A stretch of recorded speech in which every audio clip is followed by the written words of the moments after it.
বড় স্যারের আদেশ, কেউ যদি আপনার দিকে চোখ তুলে তাকায় তার চোখ যেন তুলে নেওয়া হয়। আপনারা এখান থেকে বের হয়ে যান, জাস্ট বের হয়ে যান। বড় স্যার আপনাকে রেখে যেতে নিষেধ করেছে। আপনার বড় স্যারকে গিয়ে বলবেন আমি আপনাদেরকে বের করে দিছি। যান এখান থেকে চলে যান, নাহলে কিন্তু খুব খারাপ হয়ে যাবে। যান, বের হয়ে যান।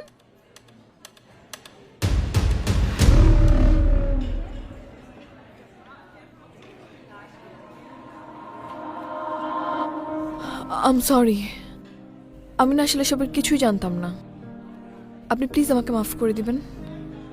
দেখেন, ভালো লাগা ভালোবাসা ব্যাপারটা একতরফা কখনো হয় না, কখনো পূর্ণতা পায় না।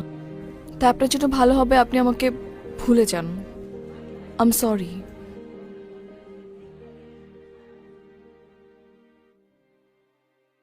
ধর, চলো চলো চলো। তোর এই অপমান আমি কোনোভাবে নিতে পারতেছি না, বুঝছস? তুই মায়ের খেয়ে ফিরে আসছিস। আমি হইলে কি করতাম জানিস? বাদ দে, তোর এনি হাওয়া একটা রিভেন্স নেওয়া লাগবে ওর উপর। রিভেন্স বলতে? রিভেন্স বুঝতেছিস না? তুই ওর কারণে মার খাইছস, সেম তুই ওর একটা মাইর দিবি। আর আমি জানি ও এখন বডিগার্ড ছাড়া ভার্সিটিতে আসে।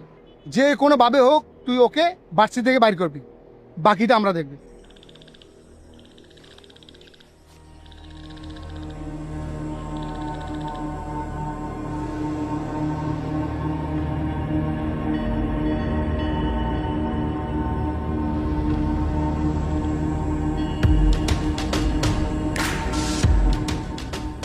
আপনি এইখানে কেন আমাকে ডেকেছেন? ওনারা কারা?